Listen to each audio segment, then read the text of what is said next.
elected by the black citizens of Chicago, that we are fed up with you not hearing our stress and our demands, but rather do what you want to do to please the Democratic Party. We are fed up with you for not taking the lead to stop the buses. We are fed up with you for not demanding of Brandon Johnson to remove illegal immigrants from our communities. And we're also here to say we are denouncing Alderman William Hall and Lamont Robinson for going to the border to look into the eyes of illegal immigrants, but has failed to look into the eyes of homeless black men, women, and children, and other citizens of Chicago. Yes. We have veterans who have served this country who are homeless. Have you looked into their eyes? Alderman Yancey, Alderman Hall, Alderman Robinson, there are 68,440 homeless people in Chicago. We have black school-aged children sleeping in cars. Have you looked into their eyes? No, you have not. Yet illegal immigrants are sleeping in hotels in the city of Chicago paid by the citizens of Chicago. The white corporate-dominated news media have been unwilling to discuss the role that has never happened before about how immigration is contributing to deteriorating economic and social conditions for blacks who live on the south and west side of Chicago. If this mass increase of immigration continues, all wages and employment for black workers and potential workers will fall. Our position is that we will not quietly sit by and allow poor, destitute people from around the world come to Chicago and be dumped into poor, destitute communities in the city of Chicago to please the political agenda of black aldermen, the mayor of the city of Chicago, and the governor of the state of Illinois, as well as the president of the United States. Exactly. So based on all of that, we feel as if it's time for us to act. So these are our demands for black aldermen in this city, for the mayor in this city, and for the governor of the state of Illinois. Number one, we want the mayor to sign the executive order immediately ending sanctuary cities. Remove illegal immigrants from our community. We demand that the mayor and aldermen to not allow any more busloads of illegal immigrants into the city of Chicago. We demand that the aldermen vote no on the budget that includes an additional $150 million or more, or any amount for immigrants, because these are taxpayers' dollars. We demand a funded office of freedmen for black descendants of American chattel slavery. We support the candidacy of Republicans, Independents, and Democrats who oppose sanctuary cities. We demand that you support Illinois African American for equitable redistricting map and Standing Committee for Black Student Achievement.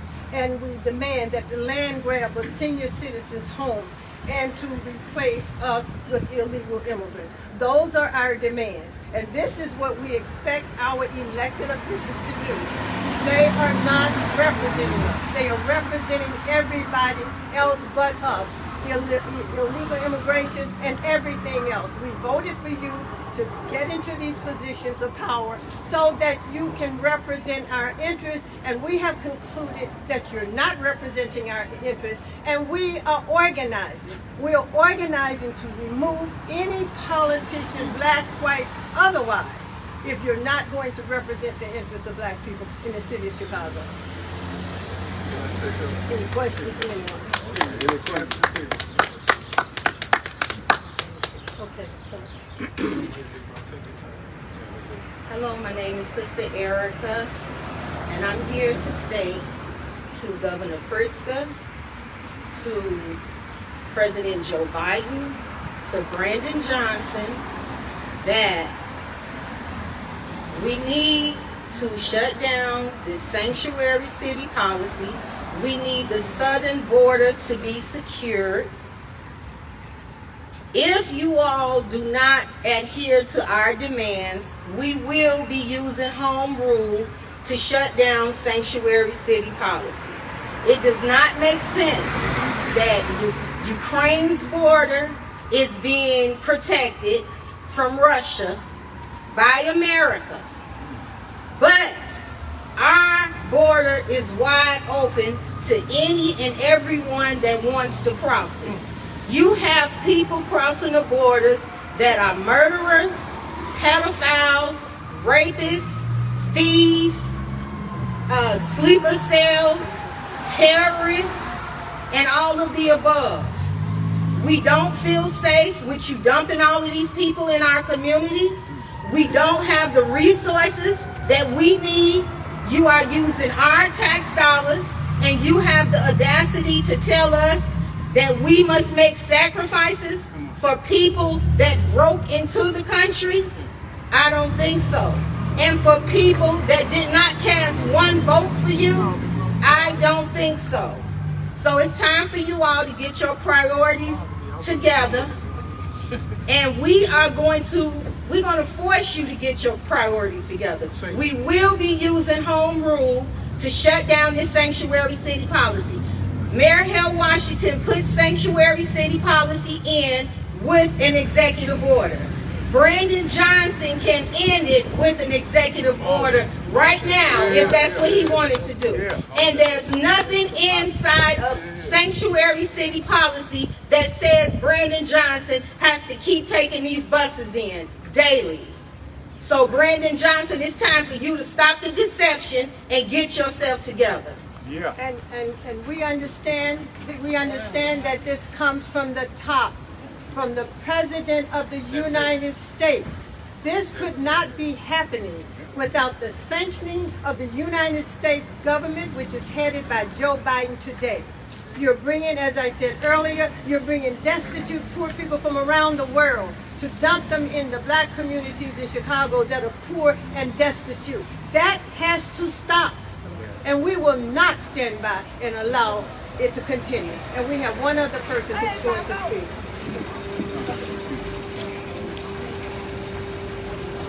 Good evening. My name is Carter Truss, and I come standing with my sisters and brothers here on the South Side, and I am here from the Austin community. And one of the things that I want to talk about is the money. Let's talk about the money that is being spent. I think that there needs to be a federal audit against the company that we have contracted out to take care of the migrants. We have nurses that are being paid $64,000 a month. We have security officers that are being paid as much as $24,000 a month. We have home health care workers that are being paid up to $17,000 a month. You don't think that Chicagoans could have benefited from that? We have citizens in this city that have been on the waiting list for affordable housing for years, and migrants have been bumped in front of them. We have people who have been given up to $9,000 a month for housing assistance. That amount of money can be life-changing for some families here in the city of Chicago. We are not anti-migrant. We do sympathize with them. But what I am is I am pro-black. I am for my people who have been mistreated, who have been marginalized, who have been disrespected. And it is disrespectful for people to expect us to give up our parks and our schools and places in our community for others. We're not saying that there's not room here, but what we are saying is that we are not going to step aside for you to accommodate them when you have continued to leave us out of the equation. So I'm not just talking to Brandon Johnson right now. I'm talking to Governor Pritzker, and I'm talking to President Biden. And I want you to understand that as we run into this upcoming political year, where the Democratic Party is on the menu, hear me. People of Chicago, of Illinois, and of the United States, it is time for us as black people to stop voting party. It is time for us to stop voting color. It is time for us to start voting our self-interest. And if the Democrats in the city of Chicago, the state of Illinois, and the country of USA refuses to listen to us, then it is time for us to start looking at other alternatives. People, we are looking at other alternatives. We will not step aside and continue to be mistreated. We will not continue to be disrespected. I'm looking at people who are coming here from another country, given work visas, given social security cards. Nobody is asking them what walk of life that they come from. You don't think that our brothers who have been in prison, who have come out and who have changed their lives will benefit for the same opportunities that we're giving these migrants? And I'm not saying that they don't deserve those opportunities, but what I am saying is we deserve them first. What I am saying is you can't continue to put us on the back burner and think that we're going to continue to be okay with it. We've done that for long enough. And what we're saying here today is that it's no longer acceptable. We're saying to our city, we're saying to our governor that you're not going to continue to set monies aside for people who don't live here and disrespect, mistreat, and forget about us. You've forgotten about us. You have treated us as if we don't matter. And we're saying to you, you're not going to continue to do this. We're saying to you to see us. You're dumping people into our communities who are going to at some point move us out of the way. And what I say to you, if you want a glimpse into what's going to happen, look at how people of color are being treated in Venezuela right now. We seem to forget that Venezuela was one of the first places that had African slaves that they were taken to. We're forgetting about that. And so we're forgetting that there are blacks in Venezuela who are being treated the same way we are. And so for us to expect that they're going to come here and be put into our society and treat us differently is a pipe dream. So we're saying we're not accepting this, people. We're not accepting it laying down. We want you to hear us, to understand us. We're saying to our elected officials, don't miss the opportunity to sit down and talk to us and ask us what we need. Don't miss the opportunity to hear our voices because we're crying out loudly and we're continuing to be ignored. And I say to you, to all of our elected officials, now is the time to come and to sit down and talk with us and have a conversation about a black agenda. Because see, there's an agenda for non-citizens of this United States. They have an agenda. If you look at the elected school board law, there's an agenda for non-citizens. Where is the agenda for black people? You don't have one. So if you want us to continue to support you, you better come and sit down and talk to us about our agenda. Because we have an agenda for black people in these United States. That's right. Say and spell your first and last name. My name is Kata, C-A-T-A, last name Truss, T-R-U-S-S. You're a resident, right? I am a resident of the Austin area. Good. Ms. Lewis, can you say and spell your first name? My name is Doris, D-O-R-I-S, Lewis, L-E-W-I-S. What organization? Black Citizens of Chicago. Okay. Who else spoke? Say and spell your first name. Oh. Sister Erica, E-R-I-C-A. What organization? Black Citizens of Chicago. Okay, thank you. We got one more person. All right. Good afternoon. My name is Jessica Jackson, and I'm a member of the community over here on the south side. I want to say that this problem is bigger than any alderman that's sitting in city council. This is an attack on the black community by the Democratic Party, and it's an attack on the citizens of this city. Our rights are being violated. Our civil rights are being violated.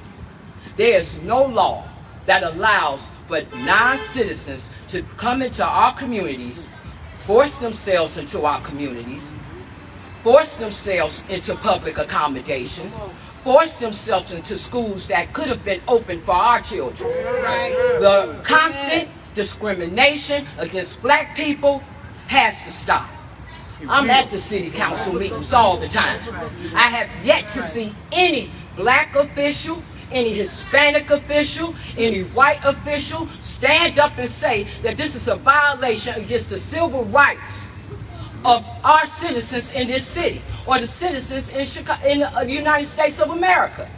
We had an incident day before yesterday with a young man named Michael Young Bay, who was doing what many of you are doing right now, filming in a public building in City Hall, filming a public official, Alderman Greg Mitchell. Greg Mitchell did not like being filmed, and he made an aggressive attack on Michael. Michael went to jail.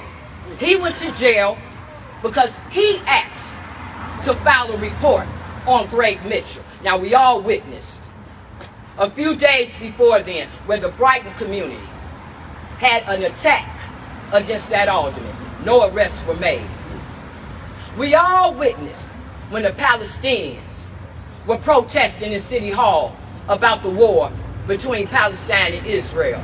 We witnessed them jumping and fighting the police. No arrest was made.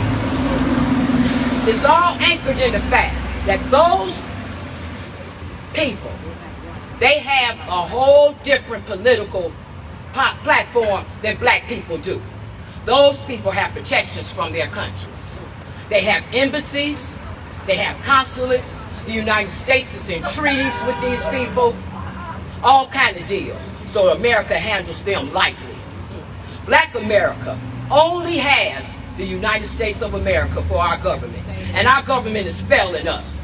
We fought for the civil rights laws in this country. We fought for the 13th, 14th, and 15th Amendment. We fought for the freedoms of this country, and yet we're the last ones that's reaping the benefits of it. I was told by our alderman, Stephanie Coleman, that the money for the Southwest Side Invest, the $320 million that's supposed to be earmarked, which we later found out was $2.2 billion. She tells me that that money is a hoax. Well, if it's a joke, you need to go find our real money, because there's no way in the world that the black citizens of this city does not have real money in the pot of the city of Chicago. Where's our money?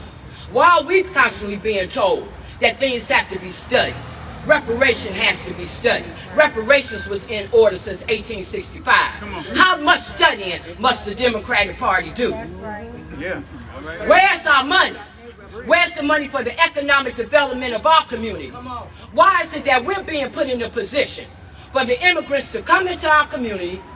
They're going to get money, and they're going to get money to open small businesses. And they're going to open those small businesses in these communities. And then our people are going to be forced to buy from them after they've invaded our country and invaded our neighborhoods. We say no to all of this. We say no to all of this. And we're asking that the governor stop demanding, thank you for the correction, we're demanding that Governor Pritzker, that he exercise his governor rights, like we see the Florida governor exercising his. We see the Texas governor exercising his. But now when you get to Illinois, all of a sudden, our governor can't do anything except for accept this. Is he a man or a mouse? We want what's entitled to us in this country. We're demanding that Governor Pritzker turn those buses around. We're demanding that Brandon Johnson stop allowing those Hispanic aldermen, the deputy mayor of immigration, migrants, and refugees, I believe her last name is De Leon, and that DeSantis, why are they not speaking about this? Because they too are monetarily benefiting from it. People need to stop getting rich off the back of black people and give us our rights and give us our money. Money. Did she say spell her first name? No. Can you say in Ma'am, come on back. say your first and last name? Spell it for us, please. My name is Jessica Jackson. Jessica Jackson. Jackson. And are you with a specific organization? I'm part of the Black Citizens of Chicago. Thank you. Thank you. I'm Pastor Victoria Brady, a member of Chicago Black Citizens. And I'm taking my time speaking. And I'm taking my time speaking because I'm really emotional right now. A block or two from here, we have a relative that was murdered. I'm standing here with my family, and we are demanding. We are not asking anyone for anything. We are demanding that resources come to the black community. We are no longer asking. Black people are the most loving, the most accepting, the most honorable people. We are people of dignity. Many of us have followed the rules, have done what we were told is the right thing. But we keep getting overlooked. And our children and the youth keep getting overlooked. And it's past time that it stops. This is ridiculous. We are citizens. We are citizens of the city. We are still dealing with violence. We are dealing with health crisis. We're dealing with high levels of unemployment. We can run the whole gamut, and every time that there's a list of negative things, we're at the top of the list. But when it's a list of good things, positive things, we're at the bottom of the list. Or you can say the front of the line or the back of the line. We're not standing here begging for anything. We say no when it's time to vote the budget for any additional resources other than for the black community. We say no. What do we say? No. What do we say? No. We say no. No. We say absolutely not. Not as long as we still have to bury our children. Come on. How is it that we're going to talk about the future of children, and I get that children are children, but how are we going to talk about the future of one set of children and bury the other set? And the ones that are being buried are the descendants and the offspring, children of the citizens. It makes no sense. And we're talking to the aldermen and anyone else that have anything to do with the vote. We say no. We demand the resources now. And you know what? This ain't the first press conference. We understand that. And you probably don't even take what we say as serious. But you know what? Action speaks louder than words. Action speaks louder than words. We are sick and tired of being sick and tired. So we are standing here. We are standing here on behalf of our children, our grandchildren, our great-grandchildren. And you know what? We look in the eyes of our children every day. Every day. We look in the eyes of our people every single day. Every day. Don't tell me about how you looked in the eyes of somebody. I don't care about that. We look in their eyes every day. And yes, I'm upset. I have dedicated my life working with children and youth. And if I can't stand up for them, then I need to sit down somewhere. If I can't stand up for those babies that I talk to on a regular basis and tell them what they ought to be doing, then I need to sit down. So we are serious. We want the resources, and we want them now. No waiting, no studies, no commission. You know what to do. You can sign an executive order on anything else. Sign the order, whatever is needed, whatever's necessary to bring the resources to the black community. Period. The revolution will not be televised. Just to sum up this, do you see these black women behind me? We are doing what black women have done for over 400 years in this country. We protect our men. We protect our children. We protect our families. And we're saying to these elected politicians, if you don't believe us, try us. You will not continue. You will not continue to get into these offices and ignore the demands and the pain and the suffering of black people and bring people from around this world. You will not get away with it. It is over. It's over. And we're going to show you it's over. Because look at us. This is what black women do. When you attack our family, we stand up. And we are very serious. And we want to thank the press for coming out. And one last thing, this is America.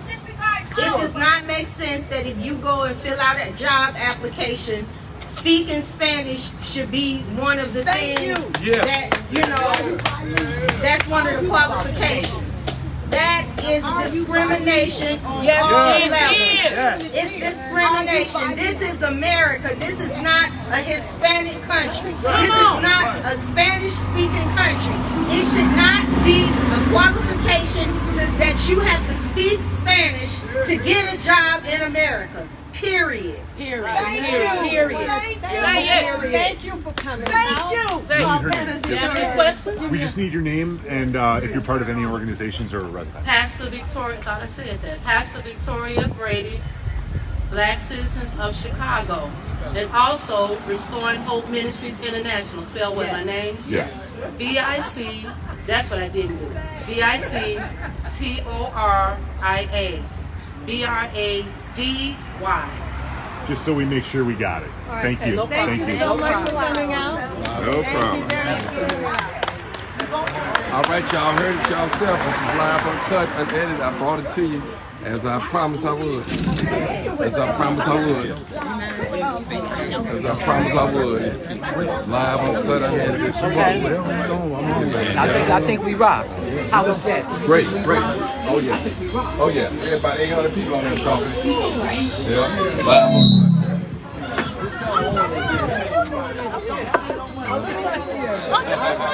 I always wanted to shake your hand. And Yes, sir. You can shake my hand, bro. Yes, sir. how you doing, bro? How you doing? You ever need a tour or something like that? Give me a call. Okay, yes, sir. I'm Anthony. Okay. Anthony, okay. I work with all of them that was on the phone with you last night. I just prefer okay. Here you go. That's the tax calculator. Okay. Why don't they need Yes, sir. See, hold on, talk. You're going to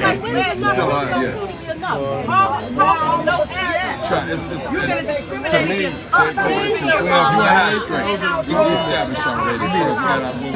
Okay, I get this. The younger people than the first time. We got a 18 to 25-year-old, 47% unemployed right here in the city of Chicago. 60%. 18. Now, you know that killer zone right there.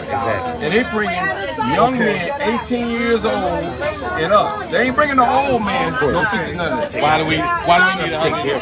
That's right. I don't know. I ride a motorcycle. I know what you're talking about. I ride in all the rural areas. Right. I go through a lot of training. They're giving them a jump start. Well, see, the thing is, that goes to show you we don't own or control anything. If we did, we could fight against this properly. Because they the one got the job. They're passing out the jobs. They got all the power. Okay. Travis. We can work, bro. All right. Okay. You must be all right. All right.